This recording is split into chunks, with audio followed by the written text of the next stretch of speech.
Hello, everybody. Today we will take up in this podcast or episode, we will take up the epistemological aspects of the Islamic sciences, such as usul fiqh or fiqh. I'm glad to be with Dr. Elnasser Abdul Wahab. Welcome, as usual, Dr. Elnasser.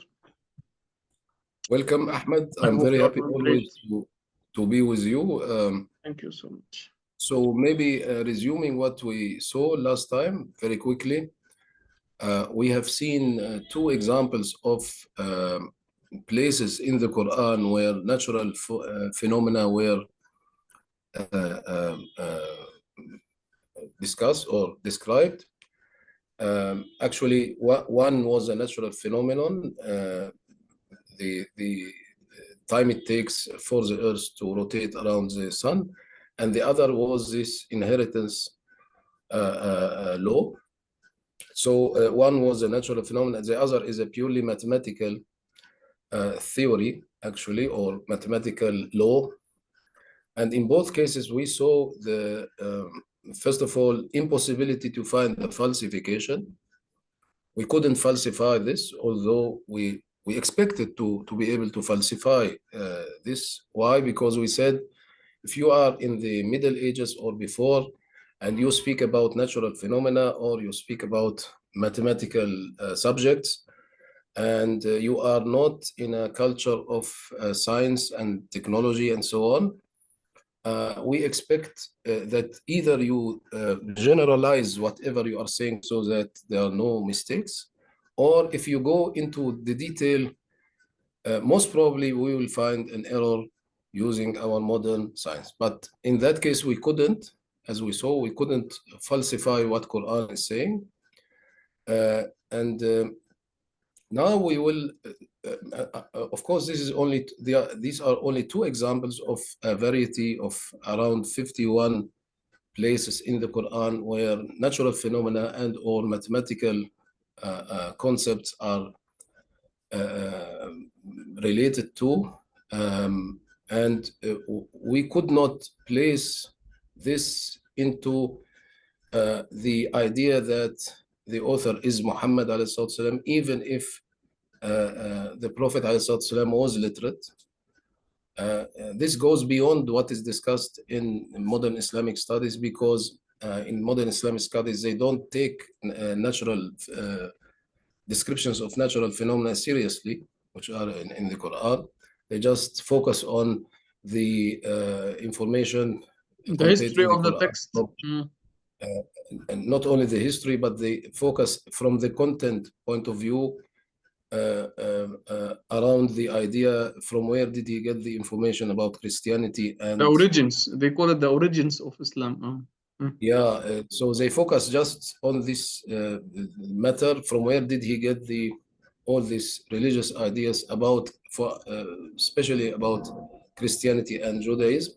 They don't really take these descriptions of natural phenomena seriously.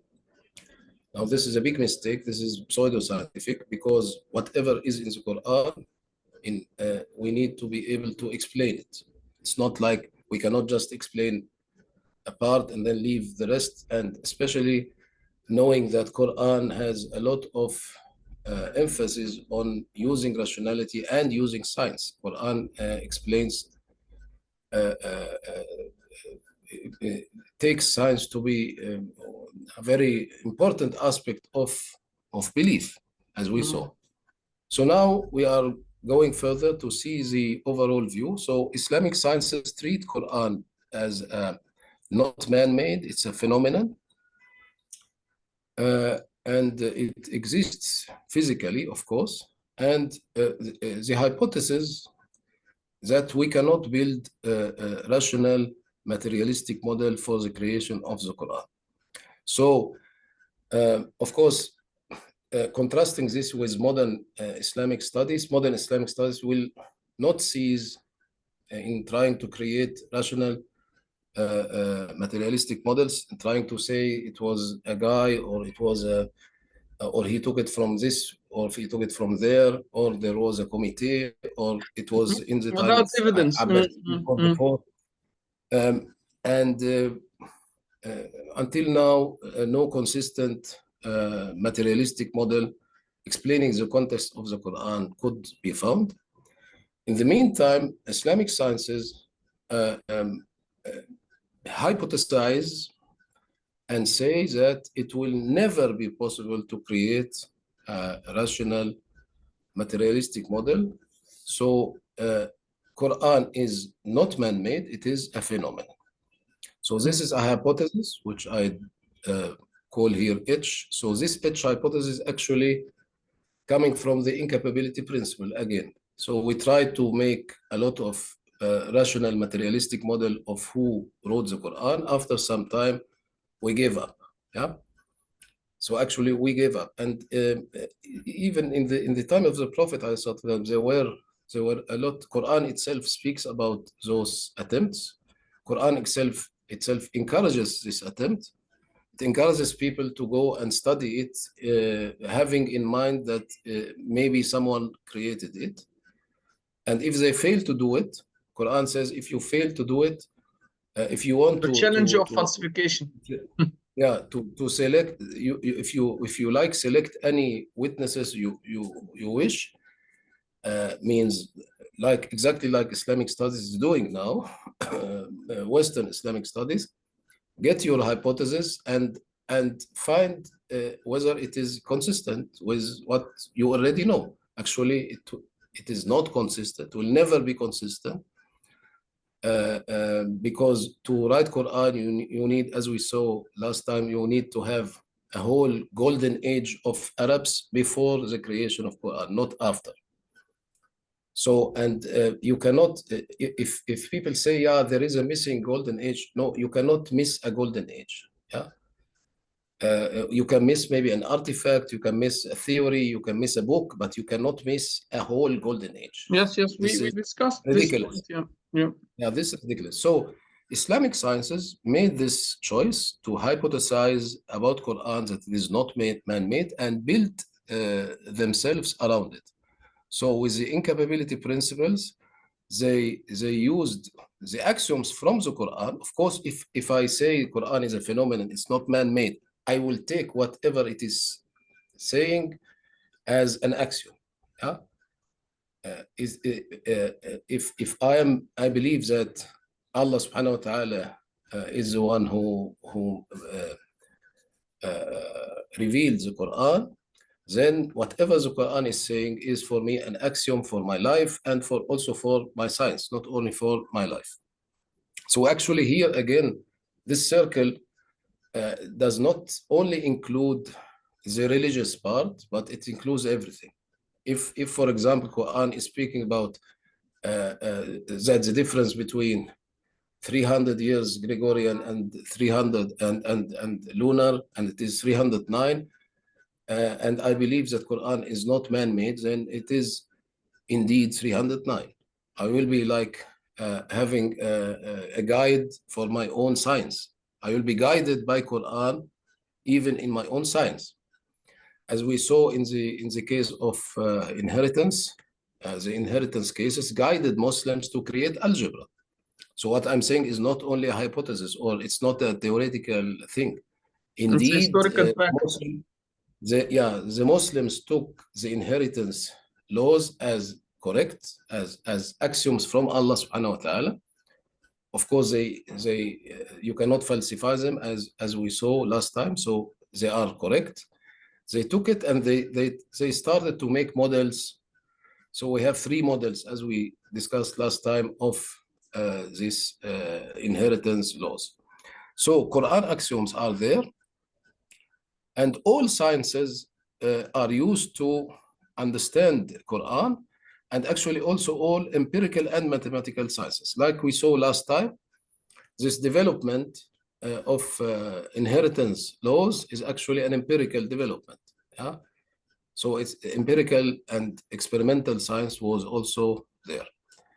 And now, within this realm of Quran and Quranic studies or Islamic sciences, there is somewhere the formal system. Now, for the first time, you can see here a formal system. With formal, I mean, as we said before, something where the terminology is very clear, very precise.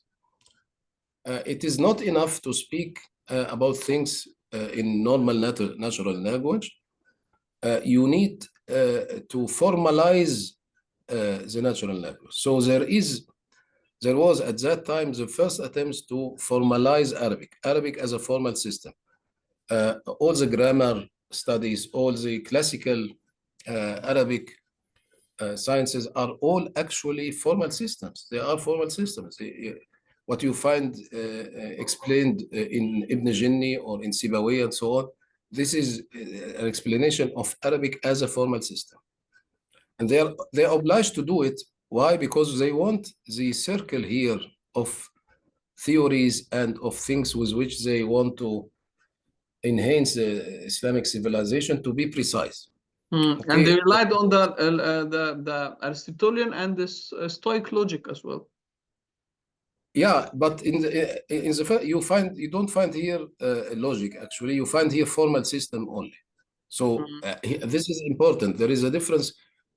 Every logic is a formal system, but not every formal system is a logic. So when they expressed Arabic as a formal system, they expressed Arabic as a formal system, not logics. They didn't touch logic. Logic came after that. Logic came after that. Khalil ibn Ahmad, I think he was at the end of the Umayyad, before Abbasid, and the intervention of logic was in a later stage. Yeah. Exactly. So in the beginning, there was Arabic as a formal system first, not logic. And there was a precise terminology. And there was a lot of different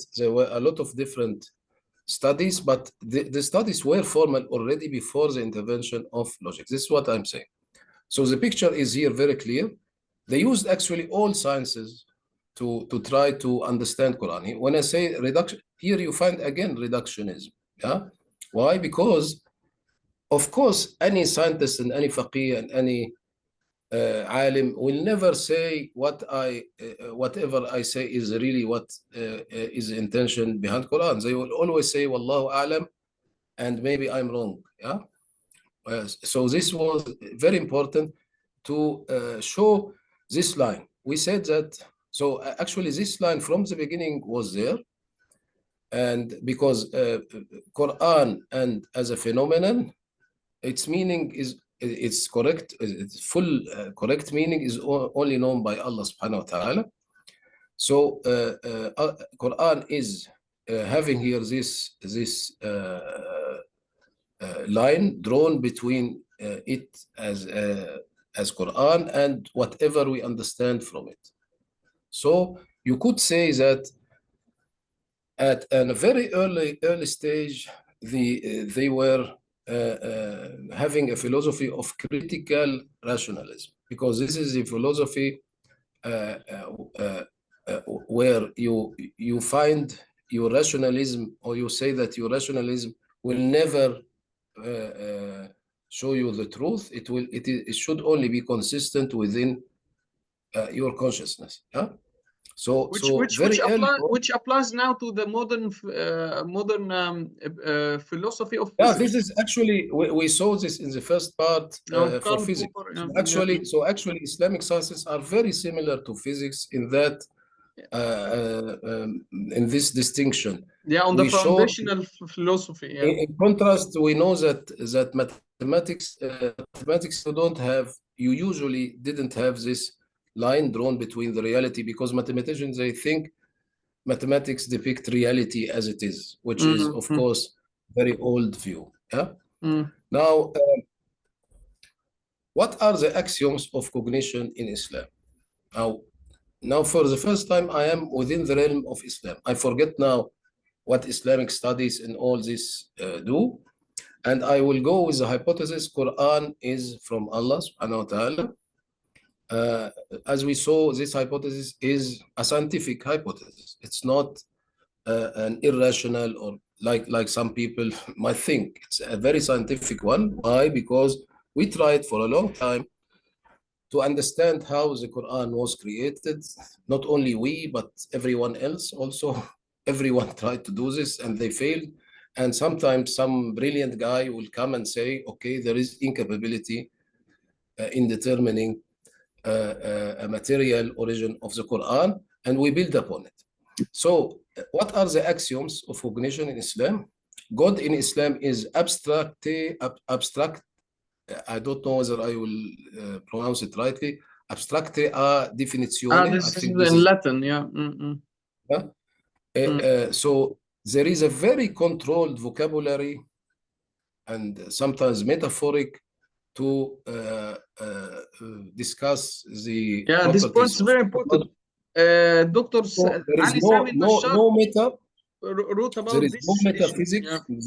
There is no metaphysics allowed at all. This is a very important thing that from the terminological point of view, we use exactly what Allah said about himself in Quran and nothing more. And nothing more. Yeah. Quran is from God himself, every word of it. This follows, of course, from the hypothesis. Universe and Quran are not refuting but completing each other. Now, this is here. The dichotomy which exists in the Western mind doesn't exist here. Because phenomena of the universe are also called natural science. law and divine law and this issue. Yeah. So the phenomena of universe are called science, ayah. So are verses. So ayah min ayatillah, a sign of Allah is the sun is the sign of Allah, but so is also Surah Al-Kahf. Yeah. So there is no distinction between these two things, the universe and Quran. They are abundantly explained in Quran. There are, as I said, around 100 verses explaining natural phenomena.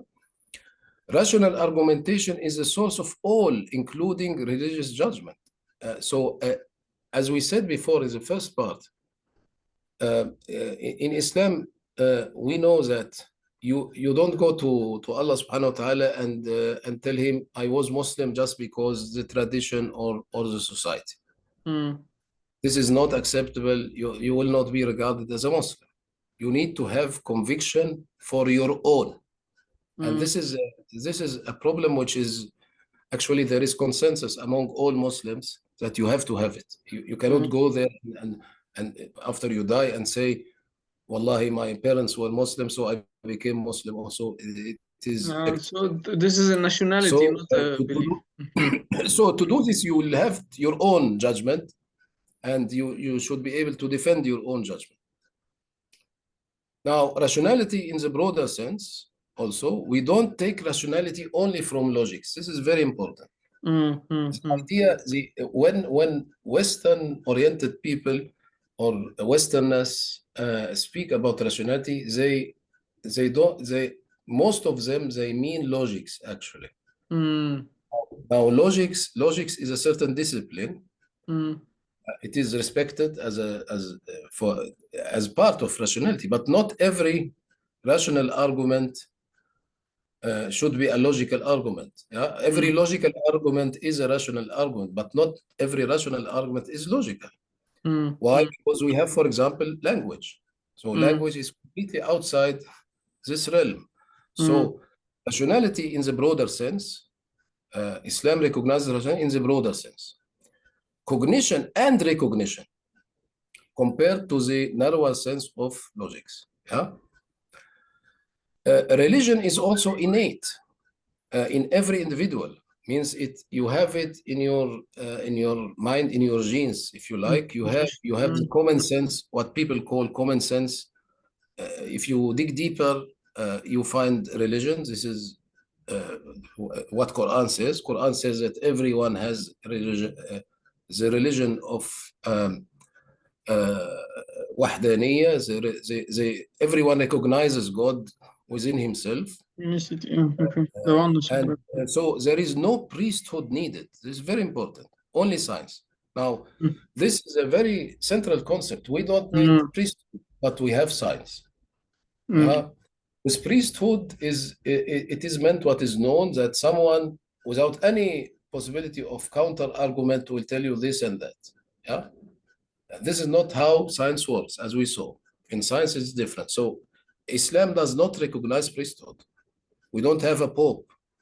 Mm. We have scientists. So we So can when we someone can say that Islam relies on knowledge and epistemology, not on. It yeah, doesn't rely. Yeah. the broader sense of science, which includes also that science has limits. Like, Mm. for example, this means that not every question you have can be answered. Yeah? Mm, mm, mm, Not every question you have can be answered. mm, If you don't, and this is precisely why Quran is there, because in Quran, the parts which you will never answer alone are said to you. Yeah. mm, mm, But you don't need to be a priest. Or, there is no priest. You ask the people just as you ask doctors, or as you ask more. mm, Like, for example, if I want to know something really about quantum physics, I will go and ask a quantum physician to explain to me. Yeah. I can try to study it by myself, but after some time there is a limit. You cannot study everything. Yeah. But you don't have somebody like a pope who claims that whatever he says is from Allah. This Or he, claim, and or that he even does Sayyidina Muhammad, miracles. Mm, mm, mm, even Sayyidina Muhammad alayhi salatu wasalam, what he said is that Quran is from Allah. mm. Some of the hadith may be also illuminated from Allah, but there is this famous hadith where someone asked him, "Is this wahi? Is this from Allah, or is it your?" Revelation or your opinion? Yeah. Where he replied, "No, it is my opinion. I think this was in one of the battles, is a place where they should put," and so on. It was Uhud, if I'm not mistaken. Yeah. So no, Okay. no priest needed, only science. All sciences are equal. Now this is very important also. There is no discrimination in what you between the disciplines, like the discrimination in the West now. These are Mm, social mm, sciences, and these are I don't know what sciences. Either mm, we have science or we don't have science. It's very important mm, axiom of cognition in Islam. Failure of falsification is the basis for the belief in Quran, as we mm. saw. So, failure to find rational materialistic models of its origin and or cognitive mistakes in the Quran in its content is the basis for belief. So uh, and here again we find something important. We say that we believe. This hypothesis makes us believe, not know, believe. And this is why we had the whole first part. In the whole first part, I want to make a difference between belief Knowledge and and knowledge. belief. Mm, mm, Now Muslims have in Western culture, you have at least in the logics of belief and knowledge, in the logical rational treatment, they have only knowledge or belief, nothing in between. mm, Now, in Islam, you have levels of cognitive certainty. mm, So you have iman, which mm, translates, I can say it's firm belief. mm, You have a firm belief, means a belief where I have reasons. I'm mm. not believing just like this. I have some evidence. The more I have, the more I have evidence. Some evidence which is not a proof, of course. If it was a proof, it will turn from belief into knowledge. To knowledge. Mm, Yeah, but I have evidence, like in this example of Colombo. I found footprints. I found this and that. So I have more and more belief that this guy killed him, yeah, or that mm, this and this. Yeah. In our case, we tried. Orientalists tried for a long time to prove that Quran was in the Abbasid. They failed before them. They failed. Everyone failed. So we have more and more belief that Quran is indeed not man-made. Uh, Only conscious beliefs are accepted. Basic beliefs are not valid if forced upon the subjects. Therefore, children and mentally ill persons are exempted from any beliefs.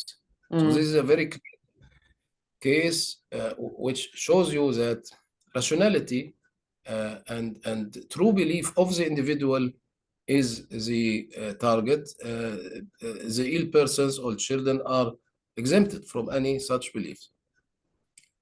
there is also place for subjective experience, because subjective experience is also a way of to knowledge and belief, but it is not objective. It is per definition not objective. You cannot Scientific transmit it to evidence. others. But it is so you might have subjective experience. There is a big room for subjective experience, because at the end you are only with Allah subhanahu wa ta'ala. I mean, Allah is the one with whom you have all this So relation. we might say that we have two parts in Islam, or in belief in Islam, that we have subjective experience and we have objective evidence as well.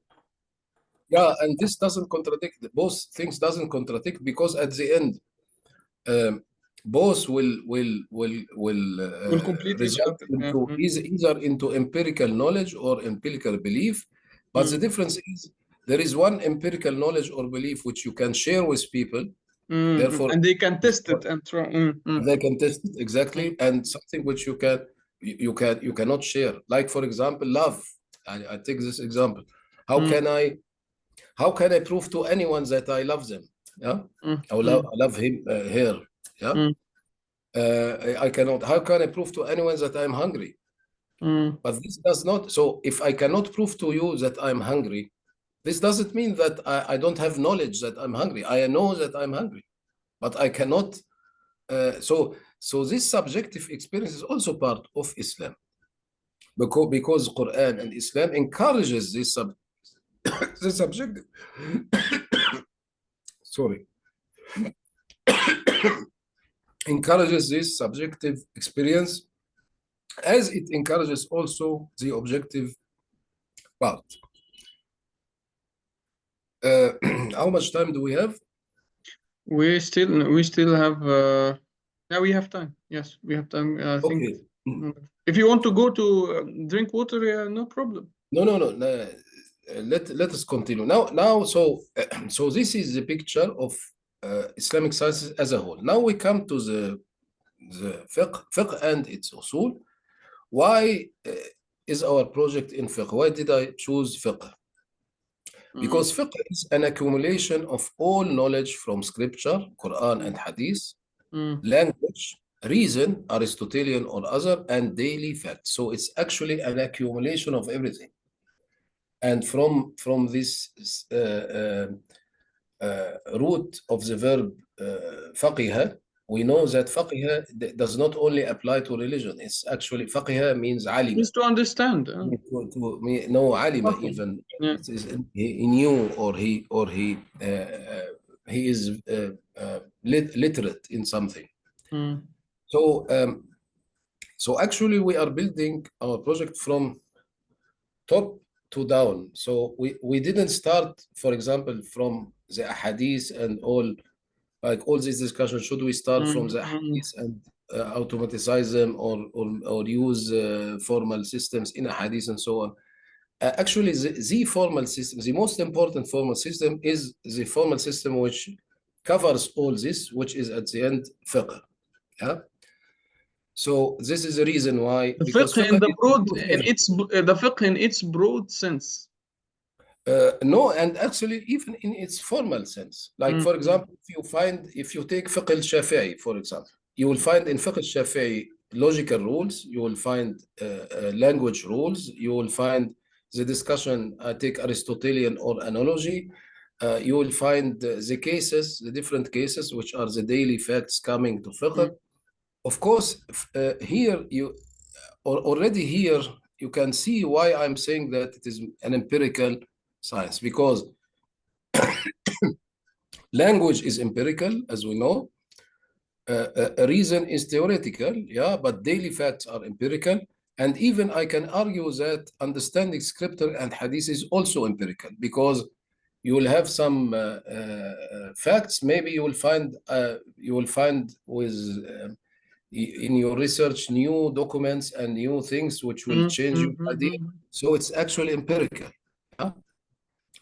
Of course, is it science or pseudoscience? We have already discussed this. The main axiom, which is this hypothesis that Quran is not man-made, it has been driven through incapability principle. So it is scientific, it's not pseudo-scientific.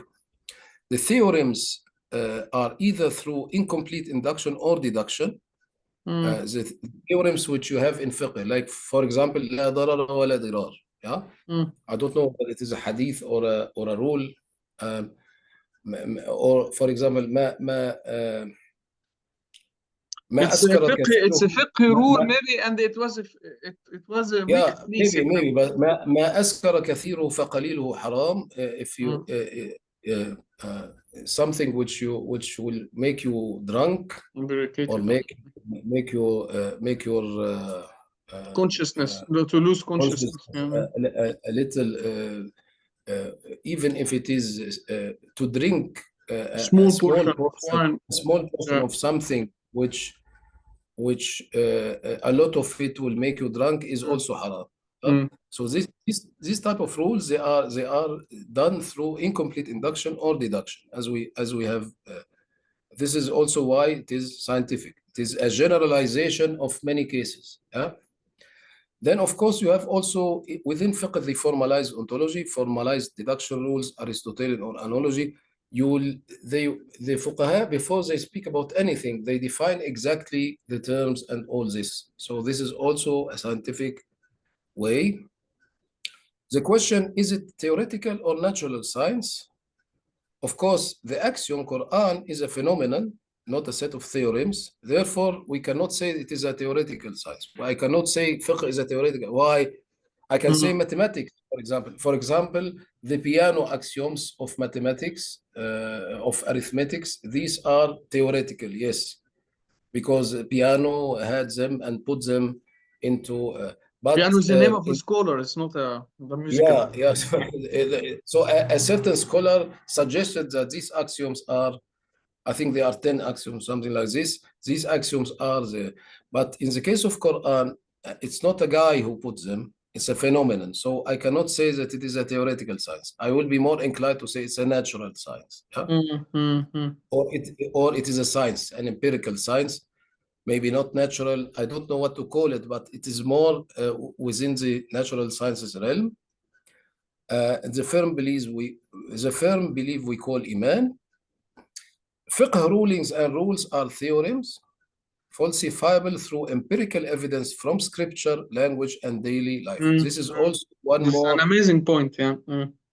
This is also one more indication that it is a natural science, not a theoretical science, because you can falsify it through empirical evidence from scripture, language, and daily life. Yeah, like we saw, for example, the example of inheritance was very important in showing this, because the daily life in the time before Umar radiallahu anh, didn't bring to you the new cases which needed the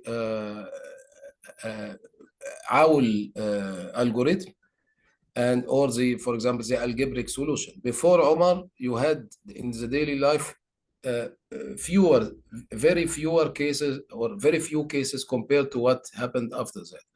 So when the inheritance cases came more and more and more, they needed to change the model, as we discussed before. So this is a very important indication that the fiqh ruling is changeable. It's not something which you cannot touch, as many people think. This is very wrong. It is falsifiable through empirical evidence from scripture. You might get a new hadith, you will change the ruling, of course. If you have a new hadith, this is also the difference between Shafi'i is the new and Shafi'i is the old, or between Abu Hanifa and Shafi'i. They had new evidence, so they changed the ruling which they knew from other scientists before. Interesting is also to say that within Fiqh and Uṣūl, the cognitive certainty level, we discussed this.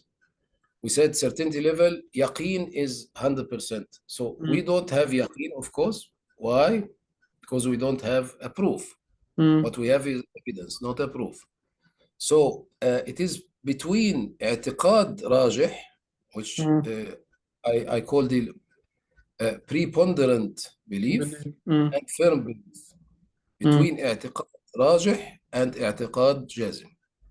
So what you believe in your fiqh ruling or in your fiqh verdict, between those two things. Either you have اعتقاد راجح or you have اعتقاد جازم. If you have more and more evidence, you are more in the direction of اعتقاد جازم. But you will never have certainty. You will never have certainty unless, of course, it is in the Quran. I'm not speaking about here. I'm speaking about your own rulings and your own general rules. But if it is in Quran, then of course you within have the turf of ijtihad. So if it is in Quran, you are 100% certain, but this certainty is not absolute. It is relative to Quran itself. We say that we are certain relative to the axiom that Quran is from God. This is why we are certain. So the idea that we are certain in the absolute, we are not certain in the absolute. This whole realm of Quranic studies and even our iman in it is a firm belief. It is not certainty. It is not certainty. It might be certain. Quran, of course, speaks about yaqeen and certainty, but it's not. It's a relative yaqeen. It's a relative certainty, not absolute. It even speaks about it speaks about a level of certainty which we don't know. It's a when it speaks about certainty, in very few places in Quran there is speak about yaqeen, certainty, and then most of them are ghaib. Most of them are in the other realm. فاعبد ربك حتى يأتيك اليقين, which means death or the after death. So after this, of course, you are in another realm. But Allah subhanahu wa ta'ala speaks with us in the Quran by saying, Ya ayyuhalladhina amanu. So, all believers. Iman or the firm belief is the one you are even called mu'min. You are called a firm believer. You are not called a knower, or you don't know really, but you believe only. So I think we have to conclude here. Okay. And very good. And we can continue in next podcast, inshallah. Thank you very much, Dr. Nasser. Thank you very much. Thank you very much.